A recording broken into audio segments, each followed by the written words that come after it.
எல்லாருக்கும் நமஸ்காரம். இன்னைக்கு காஞ்சி வரதராஜ பெருமாளோட அவதார தினம் இன்னைக்கு. சோ ரொம்ப ரொம்ப ஒரு முக்கியமான நாளாக கொண்டாடப்பட வேண்டிய நாள் இது. எப்படி அந்த பெருமாள் அங்க வந்தார் அப்படிங்கறத நம்ம பார்க்கலாம். சோ இது இந்த கதை நடந்தது அப்படிங்கறது ஒரு ஒரு குறிப்பிட்ட யுகத்துல நடந்தது இல்லையா? சோ அந்த யுகத்துல, அதாவது அந்த காலத்துல பூமி எப்படி இருந்ததா, ரொம்ப புனிதமாகவும் ரொம்ப தெய்வீக சக்தியோடவும் இருந்ததாம். அப்போ பெருமாள் என்ன பண்றாருன்னா, பார்க்கடல்ல ஆதிசேஷன் மேல யோக நிதிரையில படுத்துட்டு இருக்கார். அவரோட திருநாபியிலிருந்து வந்த பிரம்மா இருக்காரு இல்லையா, அவர் பிரம்மாவை தோற்றுவிக்கிறார். பிரம்மாவுக்கு ஒரு முக்கியமான வேலை கொடுக்கிறார். என்னதுன்னா, இந்த பிரபஞ்சத்தை நீதான் படைக்கணும் அப்படின்னு சொல்றார். பெருமாளோட கட்டளையை எடுத்துட்டு பிரம்மாவும் படைக்கிறதுக்கு தொடங்குறார். அப்போ தேவர்கள், முனிவர்கள், மனுஷா, உயிரினம், இந்த மாதிரி எல்லாத்தையும் பிரம்மா படைக்க ஆரம்பிச்சிடுறாராம். ஆனா படைச்சதுக்கு அப்புறமும் அவரோட மனசுல ஒரு ஆழமான ஏக்கம் இருக்காம். அது என்னது அப்படின்னா, பிரம்மா என்ன பண்றாருன்னா, ரொம்ப ஒரு விஷயத்துக்காக ஆசைப்படுறார். என்னது? பெருமாளை அவரோட உண்மையான அந்த திவ்ய ஸ்வரூபத்துல பார்க்கணும் அப்படின்னு. அந்த திவ்ய ரூபம் என்னது அப்படின்னாக்க, 4 திருக்கரங்கள், ஒரு கரத்திலையும் பெருமாள் சங்கு, சக்கரம், கதை, தாமரை இதெல்லாம் ஏந்தின்னு இருக்காரு இல்லையா? இப்படி இருக்கக்கூடிய ஒரு சதுர்புஜ ரூபத்தோட பிரம்மா பார்க்கணும்னு ஆசைப்படுறாராம். அப்போ அந்த ஆசையோட பிரம்மா பெருமாளை நோக்கி தவம் பண்ண ஆரம்பிச்சிடுறாரு. ஏன்னா அப்பெல்லாம் எல்லாத்துக்கும் தவம் பண்ணாதானே எல்லாமே கிடைக்கும் அந்த யுகத்துல. சோ அந்த மாதிரி தவம் பண்றார். அப்ப ரொம்ப காலம், நம்ம நினைக்கிற மாதிரி எல்லாம் ஒரு வருஷம் அப்படி எல்லாம் கிடையாது. ரொம்ப காலத்துக்கு அவர் தவம் பண்ணிட்டே இருக்காராம். அப்ப பெருமாள் முதல்ல அவருக்கு ஜலம், நீர் வடிவில தரிசனம் கொடுக்கிறார். அதுதான் புஷ்கரம் அப்படின்னு சொல்லக்கூடிய புனித தீர்த்தத்துல. ஆனா பிரம்மா அவர் அது பார்த்து திருப்தி அடையவே இல்லையாம். அப்போ திருப்பியும் அந்த தவத்தை தொடங்குறார். பெருமாள் அப்ப அவருக்கு அரண்யம், அதாவது காட்டு வடிவில தரிசனம் கொடுக்கிறார். அதுதான் நைமிஷாரண்யத்துல தரிசனம் கொடுக்கிறார். இதுலயும் பிரம்மாவுக்கு திருப்தி வரவே இல்லையாம். அப்போ அவர் என்ன சொல்றார்? பிரம்மா, நான் பார்க்கணும்னு ஆசைப்படுறது இந்த வடிவம் கிடையாது, 4 திருக்கைகளோட உன்னை நான் நேர்ல பார்க்கணும் அப்படின்னு சொல்றாராம். அப்போ ஆகாயத்துல இருந்து ஒரு அசரீரி வாக்கு வருது. அப்ப பெருமாள் பிரம்மா கிட்ட சொல்றார், என்னோட அந்த சதுர்புஜ திவ்ய ரூபத்தை நீ பார்க்கணும் அப்படின்னாக்கா, நீ 100 அஸ்வமேத யாகங்கள் பண்ணணும் அப்படின்னு சொல்றார். 100 அஸ்வமேத யாகங்கள் பண்றதுங்கிறது அவ்வளோ ஈஸியான விஷயம் எல்லாம் கிடையாது. எப்படிடா நம்ம பண்ணி முடிக்க போறோம் அப்படின்னு அவருக்கு தெரியல. அப்ப பிரம்மா ரொம்ப கவலைப்படுறாராம். இப்ப என்ன சொல்றாரு? ஐயோ, நான் உன்னை பார்க்கணும்னு ஆசைப்படுறேன், ஆனா நீ எனக்கு இவ்வளவு கஷ்டமான வேலை கொடுக்குறியே அப்படின்னு பெருமாள்கிட்ட போய் ரொம்ப கெஞ்சறாராம். இதுக்கு வேற ஏதாவது ஒரு வழி இருக்கா, ஆல்டர்னேட் ஏதாவது சொல்றியா அப்படின்னு கேக்குறார். அப்ப திருப்பி ஆகாயத்துல இருந்து திருப்பியும் ஒரு அசரீரி கேக்குறது என்னன்னா, காஞ்சிபுரத்துல இருக்கக்கூடிய சத்தியவிரத கஷேத்திரத்துல நீ போய் ஒரே ஒரு அஸ்வமேத யாகம் பண்ணா கூட போரும். வேற எங்க பண்ணக்கூடிய அந்த 100 யாகங்களுக்கு நீ காஞ்சிபுரத்துல ஒரு அஸ்வமேத யாகம் பண்ணா அதுக்கு அது சமமாயிடும் அப்படின்றார். ஏன்னா காஞ்சிபுரம் அப்படிங்கிறது ரொம்ப புண்ணியமான ஸ்தலம்னு சொல்றா. சோ அங்க நம்ம என்னெல்லாம் பண்றோமோ அங்க பண்ணக்கூடிய யாகம் 100 மடங்கு பலன் தரக்கூடியதா இருக்குமா. அப்பாடான்னு அடுத்து இப்ப பிரம்மாக்கு சரி 100 அஸ்வமேத யாகம் நம்மளால பண்ண முடியல, ஆனா பெருமாளே இதுக்கு ஒரு ஆல்டர்னேட் சொல்லியிருக்காரே அப்படின்னு ரொம்ப சந்தோஷப்படுறாராம். அப்போ இப்பதான் என்ன ஆகுறது அப்படின்னாக்க, சரஸ்வதி தேவி இருக்கணும் இல்லையா யாகம் பண்ணும்போது. அப்போ சரஸ்வதி கேக்குறா, அதாவது ஏதோ ஒரு சந்தர்ப்பத்துல கேட்டிருக்கா, என்னையும் லக்ஷ்மியையும் நீ ஒப்பிட்ட அப்படின்னாக்க யார நீ சிறந்தவள்னு சொல்லுவ, யார சக்தி வாய்ந்தவள்னு சொல்லுவ அப்படின்னு கேக்குறாளாம். அப்ப பிரம்மா என்ன சொல்றாருன்னா, லக்ஷ்மி தான் சக்தி வாய்ந்தவள் அப்படின்னு சொல்லிடுறாராம். அப்ப சரஸ்வதிக்கு ரொம்ப கோபம் வருது. என்னடா இது, இந்த மாதிரி பிரம்மா சொல்லிட்டாரே அப்படின்னு சொல்லிட்டு பிரம்மாவை விட்டு பிரிஞ்சு போயிட்டாளாம். அதனால என்ன ஆகுறது அப்படின்னாக்க, இப்ப பிரம்மா யாகம் பண்றாரு. ஆனா யாகம் பண்ணணும்னா ஒய்ஃப் பக்கத்துல இருந்தாதானே அந்த யாகம் பூர்த்தி ஆக முடியும் இல்லையா? அதனால இவர் என்ன பண்றாருன்னா, சரஸ்வதி தான் கோச்சின் போயிட்டாலேன்னு சரஸ்வதியை கூப்பிடாமையே இன்னும் இருக்கிறவாளோட சேர்த்து அவர் யாகத்தை தொடங்கிட்டாராம். அப்போ இத தெரிஞ்ச சரஸ்வதிக்கு ரொம்ப கோபம் வந்துடுறது.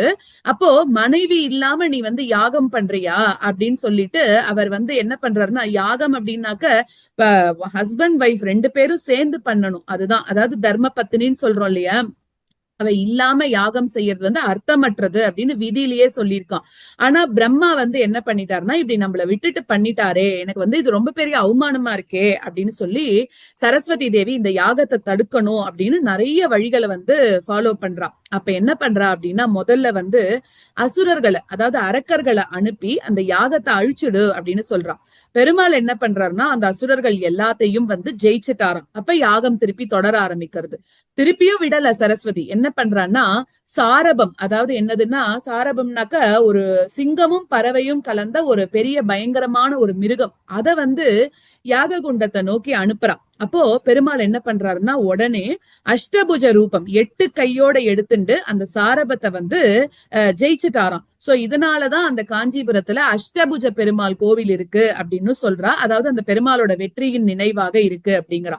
இதெல்லாம் பண்ணி பார்த்ததுக்கு அப்புறமும் என்னடா இது இந்த யாகம் இப்படி கண்டினியூஸா போயிட்டே இருக்கே அப்படின்னு சரஸ்வதி தேவி என்ன பண்றான்னா வேகவதி வெள்ளமாக வராலாம். அதாவது வேகமா வெள்ளமா தண்ணி பெருசா வரும் இல்லையா, அது மாதிரி வேகமா வரதுனால வேகவதி அப்படின்னு வரா. அப்படி அப்போ அந்த எல்லா முயற்சிகளும் வந்து அவளுக்கு ஃபெயிலியராகவே ஆனதுனால சரஸ்வதி தேவி தன்னையே வேகவதி நதியாக மாத்தின்ட்டான். அப்போ பெரிய வெள்ளத்தை அந்த யாக குண்டத்தை நோக்கி அனுப்புறா. அப்பவும் என்ன ஆகுறதுன்னா நதி வந்து பொங்கி ஓடுறதாம், யாக குண்டமே அழிஞ்சு போயிடும் அப்படின்னு சொல்லக்கூடிய நிலைமையும் வருது. அப்ப என்ன ஆகுறதுன்னா பிரம்மா வந்து இப்ப ரொம்ப பயப்படுறாரு, என்னடா அது இப்படி ஒன்னோட ஒண்ணு வந்துட்டே இருக்கே அப்படின்னு. அப்போ பெருமாள்கிட்ட சொல்றார், இத பாரு நான் உனக்காக தான் இந்த யாகம் பண்ணேன், நீ சொல்லிதான் நான் பண்றேன், அதனால இத நீ தான் காப்பாத்தணும் அப்படின்னு வேண்டிக்கிறார். அப்போ பெருமாள் என்ன பண்றாருன்னா உடனடியாக காஞ்சிபுரத்துக்கு வந்தாராம். அதாவது என்ன பண்றாரு, அங்க வந்து வேகவதி நதிக்கு குறுக்க தன்னோட அந்த பெருமாளோட திருமேனியை வச்சுட்டு படுத்துக்கிறாராம். அப்போ அந்த நதிய வந்து ஃபுல்லாவே தடுத்து நிறுத்திட்டார். ஆனா சரஸ்வதியால அந்த பெருமாளை வந்து தடுக்கிறதுக்கு முடியவே இல்லையாம். அப்போ அவளுக்கு வந்து என்ன ஆயிடுறதுன்னா வெட்கமும் ரொம்ப வந்து என்னடா அது நம்ம இப்படி பண்ணிட்டோமே அப்படின்னு பாதாளத்துல வந்து மறைஞ்சு போயிடுறாளாம். அப்போ இப்ப என்ன ஆயிடுறது, யாகமும் தடையில்லாம முடிஞ்சிடுறதாம். சோ இந்த சயன திருக்கோலத்துல பெருமாள் படுத்துட்டு இருக்கக்கூடிய இடம்தான் திருவெக்கா அப்படின்னு சொல்லக்கூடிய தலமாக இருக்கு அப்படின்னு சொல்லப்படுறது. அடுத்ததுதான் இப்ப வந்து நம்மளோட கதையோட ஹீரோ பெருமாள் வந்து தோன்ற போறார் இந்த இடத்துல. யாகம் வந்து ரொம்ப வெற்றிகரமாக முடியறது. யாக அக்னி வந்து ஜுவாலைகள்ல இருந்து பெருமாள் எப்படி வராருனாக்க 1000 சூரியன்களோட தேஜஸோட அவர் வந்து அப்படியே வெளிப்படுறாராம் இந்த இடத்துல. ஸ்ரீதேவி, பூதேவி, அப்புறம் 4 திருக்கரங்கள்ல பிரம்மா பார்க்கணும்னு ஆசைப்பட்ட அந்த திருக்கோலத்தோட சங்கு, சக்கரம், கதை, தாமரை இது எல்லாத்தையும் ஏந்திண்டு பிரம்மாவுக்கு வரம் தந்ததுனால அவரே வரம் தரக்கூடிய பெருமாள், அதனால அவருக்கு பேரு வரதராஜ பெருமாள் அப்படின்னு வந்துதான். சோ இந்த பெருமாளுக்கு வந்து எப்படி இருக்கும்னா உடம்பு ஃபுல்லா, அதாவது பெருமாளோட திருமுகத்தை பார்த்தோம்னா ஒரே மேடு பள்ளமுமா இருக்கும். எதுக்கு அப்படின்னாக்க நமக்கெல்லாம் வரம் கொடுக்கணும், பிரம்மாக்கு கொடுத்த இதை வந்து நிறைவேற்றணும் அப்படிங்கறதுனால யாக குண்டத்துல இருந்து வந்திருக்காரு இல்லையா, யாக அக்னில இருந்து வந்திருக்காரு. சோ அதுல இருந்து வரக்கூடிய புண்களோட அடையாளங்கள் தான் இன்னைக்கு இருக்கக்கூடிய உற்சவமூர்த்தியோட அந்த திருமுகத்துல நம்ம பாக்குறோம் அப்படின்னு சொல்றது ஒரு ஐதீகமாக இருக்கு. ஆனா பிரம்மாக்காக அப்படி வந்து ஒரு நெருப்பை கூட பொருட்படுத்தாம பெருமாள் வந்திருக்காருன்னா அவர் எப்படியாப்பட்ட வரங்களை கொடுக்கக்கூடியவர். அதனாலதான் காஞ்சிபுரம் அப்படிங்கிறது சத்தியவிரத கஷேத்திரம் அப்படின்னே சொல்றோம். காஞ்சிபுரத்துல நம்ம ஒண்ணு ஆரம்பிச்சோம், காஞ்சிபுரம் பெருமாள்கிட்ட நம்ம ஒண்ணு வேண்டின்றோம் அப்படின்னா அது நடக்காம போகவே போகாது அப்படின்னு சொல்லலாம். அதனாலதான் வரம் தரக்கூடியவர்ங்கிறதுனால வரதராஜ பெருமாள் அப்படின்னு சொல்றான். இப்போ பிரம்மா என்ன பண்றாருன்னா ஐயோ அவருக்கு இப்ப ரொம்ப வந்து எப்படி ரொம்ப சந்தோஷம் வந்து அழ ஆரம்பிச்சிடுறாராம். நான் பார்க்கணும்னு நினைச்ச சதுர்புஜ திவ்ய ரூபம் இதுதான் அப்படின்னு சொல்லி ஒரே ஆனந்த கண்ணீர் விடுறாரு அந்த இடத்துல. அடுத்ததாக யாகம் எல்லாம் இப்ப நல்லபடியா முடிஞ்சிருத்தோ அப்ப என்ன ஆகுறது அப்படின்னாக்க பெருமாளும் வந்துட்டார், பிரம்மாவும் பார்த்து ரொம்ப சந்தோஷமும் ஆயிடுறார். இப்போ இந்திரனோட வாகனமா இருக்கக்கூடிய வெள்ளை கலர்ல இருக்கக்கூடிய யானை, ஐராவத யானை வந்து வரதராஜ பெருமாளை தன்னோட முதுகுல தூக்கி நிறுத்திட்டான். அந்த யானை தான் என்ன ஆயிடுதுன்னா படிப்படியாக மலையாகவே மாறிடுது அப்படிங்கிற. ஹஸ்தின்னா யானைன்னு அர்த்தம், கிரின்னா மலைன்னு அர்த்தம். சோ ஹஸ்திகிரி அப்படின்னு ஹஸ்திகிரி மலைன்னு இருக்கு இல்லையா காஞ்சிபுரத்துக்கு பேரு. சோ இந்த யானை வடிவ மலை மேலேயே இன்னைக்கு வரதராஜ பெருமாளோட அந்த கோவில் இருக்கு அப்படின்னு சொல்றா. நம்ம அந்த வரதராஜ பெருமாளை வந்து சீக்கிரமா கீழே இருந்து பாத்துட முடியுமானா முடியாது. எவ்வளவு வயசானவாளா இருந்தா கூட அங்க வீல் சேர் எல்லாம் எதுவுமே கிடையாது. அந்த படி ஏறி போய் தான் அந்த பெருமாளை பார்க்கணும் அப்படின்னு சொல்லப்பட்டிருக்கு. சோ பெருமாள் வந்து காஞ்சிபுரத்திலே இப்ப தங்கிடுறாராம். யாகம் முடிஞ்சா விட்டு பிரம்மா வந்து வரதராஜ பெருமாள் கிட்ட வந்து ரொம்ப கண்ணீரோட பேசுறார். நீ வந்து என்னன்னா இங்கேயே தங்கி என்னோட பக்தர்களையும் இந்த உலகத்துல இருக்கக்கூடிய மனுஷா எல்லாரையும் நீ காப்பாத்தணும் அப்படின்னு சொல்றார். சோ பெருமாளும் அந்த வேண்டுகோளை வந்து ஏத்துக்கிறாராம். சோ காஞ்சிபுரத்திலேயே பிரம்மாவுக்காக அந்த இடத்துலயே நான் தங்குறேன் அப்படின்னு சொல்லிடுறார். அடுத்ததாக பார்த்தோம் அப்படின்னாக்க அத்திவரதர் அப்படின்னு நம்ம சொல்றோம் இல்லையா, ஒரு 40 வருஷத்துக்கோ என்னமோ வராரு இல்லையா வெளியில. சோ அந்த மாதிரி இந்த உலகத்திலேயே தனிச்சிறப்பா இருக்கக்கூடிய விக்கிரகம் அங்கதான் இருக்கு அப்படின்னு சொல்றான். சோ பெருமாள் வந்து காஞ்சிபுரத்திலேயே வந்து தங்கறதுக்கு சம்மதிச்சதுக்கு அப்புறமா பிரம்மா வந்து தேவ தேவ சிற்பியா இருக்கக்கூடிய விஸ்வகர்மாவை கூப்பிடுறாராம். என்னதுக்கு அப்படின்னா, காஞ்சியில இருக்கக்கூடிய அந்த அத்தி மரம், அதாவது நம்ம வந்து ஃபிக்னு சொல்றோம் இல்லையா, அந்த ஃபிக் ட்ரீ இருக்கு இல்லையா, சோ அதை வெட்டி அந்த மரத்துல இருந்தே பெருமாளோட திருமேனிய நீ வந்து செதுக்கணும் அப்படின்னு கட்டளையிடுற. அப்ப விஸ்வகர்மா என்ன பண்றாருன்னா 40 அடி நீளமா இருக்கக்கூடிய சயன திருமேனிய வந்து அத்தி மரத்துல வந்து செதுக்கறாராம். சோ அததான் நம்ம இன்னைக்கு வந்து அத்திவரதர் அப்படின்னு சொல்றோம். அத்தி அப்படின்னாக்க அரச மரம்னு சில பேர் சொல்றா, வரதர் அப்படின்னாக்க வரம் தரக்கூடியவர். சோ இந்த திருமேனிய தான் ஆதி ஹஸ்திகிரிநாதர் அப்படின்னு எல்லாரும் சொல்றா. இதை ஏன் தண்ணியில போய் மூழ்கடிக்கப்பட்டது, ஏன் அது தண்ணியிலேயே இருக்கு அப்படின்னாக்க பிரம்மா வந்து யோசிக்கிறார்.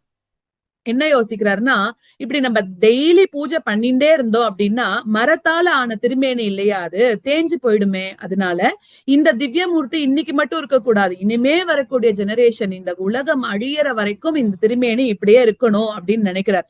அதனால அவர் என்ன பண்றாருன்னா, ஒரு வெள்ளி பெட்டியில வச்சு அனந்த சரஸ், அதாவது அங்க இருக்கக்கூடிய புஷ்கரணிக்கு பேரு அப்படின்னு சொல்லக்கூடிய புனித தீர்த்தத்துல வந்து அந்த பெருமாளை வந்து வச்சுட்டாராம். அப்ப இந்த பெருமாள் எப்ப வர்றாருன்னா 40 ஆண்டுகளுக்கு ஒரு முறை மட்டும்தான் இந்த பெருமாளை வெளியில எடுத்து 48 நாட்கள் பெருமாளை வெளியில வச்சு என்ன பண்றாருன்னா பக்தர்களுக்கெல்லாம் வந்து தரிசனம் கொடுத்துட்டு இருக்கா அந்த இடத்துல அப்படின்னு சொல்றா. இதுல முதல் 31 நாட்கள் வந்து சயன திருக்கோலத்துல படுத்த திருமேனியா வச்சுட்டு இருக்கா. கடைசியில வரக்கூடிய 17 நாட்கள் வந்து நின்ற திருக்கோலமா வச்சுட்டு இருக்காளாம். 49வது நாள் என்ன பண்றா அப்படின்னா திருப்பி அந்த புஷ்கரணியில போய் அந்த தீர்த்த கடல்ல போய் விட்டுடுறா அப்படின்னு சொல்றா.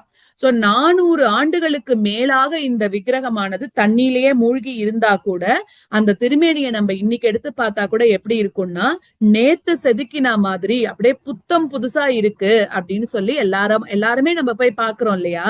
சோ அந்த மாதிரி அது ஒண்ணு ஆச்சு.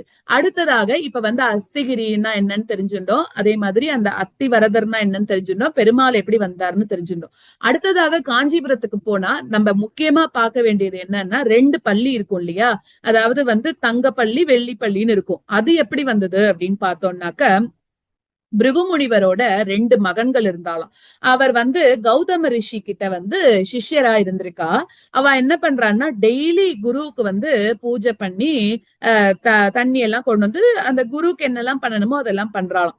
அப்போ ஒரு நாள் பாத்திரத்துல என்ன ஆயிடுறது, பள்ளி விழுந்துருத்தான். சோ தெரியாம என்ன ஆயிட்டு அந்த பாத்திரத்தையே குரு கிட்ட கொடுத்துட்டா. அப்போ கௌதம ரிஷி வந்து ரொம்ப கோபம் அடைஞ்சு நீ என்ன இப்படி எல்லாம் பண்ணிட்ட, நீ வந்து பள்ளியா மாறிடு அப்படின்னு சொல்லிட்டாராம். சோ அந்த மாதிரி சிஷ்யர்கள் எல்லாம் போய் மன்னிப்பு கேக்குறா, இதே மாதிரி தெரியாம பண்ணிட்டோம், இதுக்கு போய் இவ்வளவு பெரிய சாபமான்னு கேக்குறா.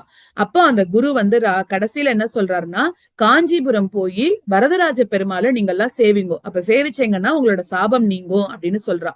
அப்போ அவ வந்து காஞ்சிபுரம் வந்து அந்த 2 ரிஷி டிசைபிள்ஸா இருந்தா இல்லையா, அவ வந்து தவம் பண்றாளாம். சோ பெருமாளோட அருள்னால அவளுக்கு சாபம் நீங்கி மோட்சமும் அடையறா. ஆனா அவள் வந்து என்ன, அவளோட உடம்பு இருக்கு இல்லையா பள்ளி வடிவுல கோவில்லயே நிலைச்சு போயிடுதான். அப்ப பெருமாள் சொல்றார், என்னோட கோயிலுக்கு வரவா எல்லாருமே இந்த பள்ளிய தொட்டு வணங்கட்டும். அப்ப வணங்கினா என்ன ஆகும், அவளோட பாவம் வந்து நீங்கும், நோய்கள் எல்லாம் குணமாகும், சூரியனும் சந்திரனும் இதுக்கு சாட்சி அப்படின்னு சொல்லிடுறாராம். அதனாலதான் இன்னைக்கும் தங்கப்பள்ளி வெள்ளிப்பள்ளி அந்த கோவில்ல வந்து இருக்கு. நம்ம போய் வந்து அந்த தங்கப்பள்ளி வெள்ளிப்பள்ளிய கூட தொட்டு சேவிக்கிறதுக்கு அலோ பண்ணிட்டு இருக்கா இல்லையா. இப்ப கூட வந்து யாரோட வீட்லயாவது இப்ப இந்த பள்ளி வீட்டுல விழுந்துருத்து, இல்ல பள்ளி கால்ல விழுந்தது கையில விழுந்தது அப்படின்னு நமக்கு எதனா பயம் இருந்ததுன்னாக்க இங்க இருக்கக்கூடிய பள்ளிய போய் நம்ம தொட்டு சேவிச்சுட்டு வந்தோம் அப்படின்னாக்க அந்த தோஷம் எல்லாம் போயிடும்னு நம்பப்படுறது. அடுத்ததாக திருக்கச்சி நம்பிகள் அப்படின்னு ஒருத்தர் இருக்கார். இன்னைக்கு கார்த்தால கூட உங்களுக்கு நான் வந்து தேவராஜ அஷ்டகம் அனுப்பிச்சேன் இல்லையா? சோ அவரை பத்தின கதை. ஏன்னா அவருக்கும் காஞ்சிபுரத்துக்கும் ரொம்பவே நெருங்கிய தொடர்பு இருக்கு அப்படின்னு சொல்லலாம். எப்ப நம்ம இன்னைக்கு பெருமாளோட அவதார தினத்துல அவரை பத்தி தெரிஞ்சுக்கணும்னு நினைச்சோமோ எவ்ரி டீடைல் நம்ம தெரிஞ்சுக்கணும். அதனாலதான் இது எல்லாத்தையும் நம்ம தெரிஞ்சுக்கிறோம். சோ திருக்கச்சி நம்பிகள் கிட்ட வந்து அவருக்கு பேரு அப்படின்னு சொல்லக்கூடிய ஒரு பக்தர் அவர் வந்து என்ன பண்றாரு அப்படின்னா, பூவிருந்தவல்லி அப்படின்னு சொல்லக்கூடிய ஊர்ல இருந்து டெய்லி அவரே பூக்கள் கொண்டு வந்து கை விசிறியால, அதாவது சாமரம் இருக்கும் இல்லையா, அதனால வந்து பெருமாளுக்கு காத்து வீசக்கூடிய, அதாவது ஆலவட்ட கைங்கரியம்னு நம்ம சொல்லுவோம், அத வந்து பண்ணிட்டே இருக்காராம். அப்போ இவர்கிட்ட மட்டும் வரதராஜ பெருமாள் வந்து நேரடியாகவே பேசுவார் அப்படின்னு சொல்லப்படுறது. ஏன்னா அவ்வளோ பக்தியா இவருக்கு நேரடியாவே பேசுவாராம். அப்போ ராமானுஜர் கூட வந்து இவர்கிட்ட என்ன சொல்லியிருக்காருன்னா, இது நம்ம ராமானுஜ வைபவத்துல ஏற்கனவே சொன்ன கதையில இருக்கு. ராமானுஜர் இவர்கிட்ட, நீ தான் பெருமாளோட டெய்லி பேசுறல்ல, நான் ஒரு 6 கேள்விகள் கேட்கிறேன், நீ வந்து அந்த பெருமாள்கிட்ட எனக்கு வந்து பதில் வாங்கி கொடு அப்படின்னு கேட்டிருக்கார். அதே மாதிரி அந்த திருக்கச்சி நம்பிகளும் கேட்டு வாங்கி கொடுத்திருக்கார். அந்த 6 கேள்விகள் நம்ம இன்னொரு இதுல பாக்கலாம். சோ அத பத்தி சொல்லிட்டே இருந்தா இன்னும் பெருசா போயிட்டே இருக்கும். அடுத்ததாக வந்து சோ இப்படி இந்த திருக்கச்சி நம்பிகளுக்கும் இவாளுக்கும் இருக்கக்கூடிய அந்த இதெல்லாம் பார்த்தோம். இப்போ இந்த கோவிலுக்கு வந்து என்னென்னலாம் ஸ்பெஷல் பேர் இருக்கு அப்படின்னா, வரதராஜ பெருமாள், அதாவது வரம் தரக்கூடிய பெருமாள்னு சொல்றோம். ஹஸ்திகிரிநாதர், இதெல்லாம் பெருமாளோட திருநாமங்கள். இதெல்லாம் இன்னைக்கு நம்ம நினைச்சு பாக்குறதோ இல்ல வாயால சொல்றதோ அவ்வளவு புண்ணியம் கொடுக்கக்கூடியது. ஹஸ்திகிரிநாதர்னா நம்ம முன்னாடி பார்த்தோம் இல்லையா, யானை மலையில இருக்கக்கூடியவர்னு அர்த்தம். பேரருளாளன் அப்படின்னா பெரிய பெரிய அருளோட இருக்கக்கூடிய பெருமாள். தேவராஜ சுவாமி அப்படின்னா தேவர்களுக்கெல்லாம் அரசன் இந்த பெருமாள். அத்தியூரன் அப்படின்னா அத்தி மரத்தால ஆனவர் அப்படின்னு அர்த்தம். சோ இந்த மாதிரி அடுத்தது பெருமாளுக்கு 19 விமானங்கள், 389 389 தூண்கள் இருக்காம். அதே மாதிரி 100 தூண் மண்டபம் இருக்கு.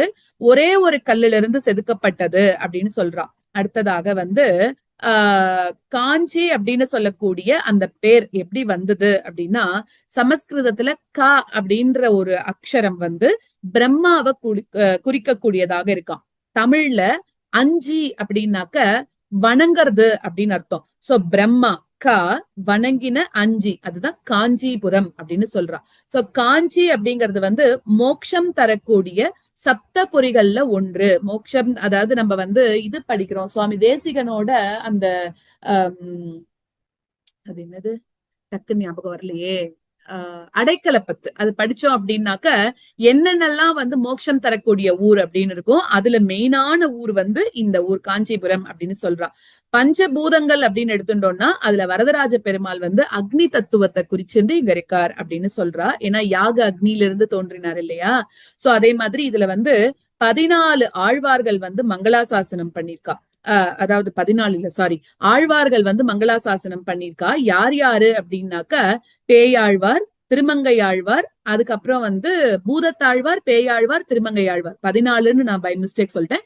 3 ஆழ்வார்கள் வந்து வரதராஜ பெருமாளை தங்களோட திவ்ய பிரபந்தங்கள் மூலமாக பாடியிருக்கா அப்படின்னு சொல்லப்படுறது. அடுத்தது வந்து 108 திவ்ய தேசங்கள்ல ரொம்பவும் முக்கியமானதாக சொல்லப்படுறது கோவில், பெருமாள் கோவில், திருமலை அப்படின்னு சொல்றது வழக்கம். கோவில் அப்படின்னாலே ஸ்ரீரங்கம் தான், பெருமாள் கோவில் அப்படின்னா காஞ்சிபுரம், திருமலைனா திருப்பதி அப்படின்னு சொல்றோம். சோ இந்த மாதிரி இந்த வரதராஜ பெருமாளை பத்தி இன்னைக்கு அவரோட அந்த திரு அவதார தினத்துல நம்ம வந்து தெரிஞ்சுக்கணும் அப்படின்னு நம்ம நினைக்கல. அதையும் பெருமாளாதான் நம்மளுக்கு வந்து என்னை பத்தி இன்னைக்கு நீ எல்லாருக்கும் சொல்லு. ஏன்னா நம்மளுக்கு வந்து தெரியாது, நார்மலா வந்து யாருக்கும் இந்த அவதார தினத்துல இந்த பெருமாள் பிறந்தார் வந்தார் அப்படிங்கிறது நிறைய பேருக்கு தெரிஞ்சிருக்கிறதுக்கு சான்ஸ் இல்லை இல்லையா. அது எப்படி தெரியும் அப்படின்னா அது கூட பெருமாளோட அனுகிரகம் தான். இன்னைக்கு இவாளுக்கு என்னை பத்தி நீ சொல்லவை அப்படின்னு சொல்லி இன்னைக்கு அவரை பத்தி நம்ம எல்லாரும் தெரிஞ்சுட்டோம். கேட்ட எல்லாருக்கும் பெருமாளோட அனுகிரகம் நல்லபடியா கிடைக்கணும் அப்படின்னு நானும் உங்க சார்பாக பெருமாள் கிட்ட பிரார்த்தனை பண்ணிக்கிறேன். நன்றி, வணக்கம்.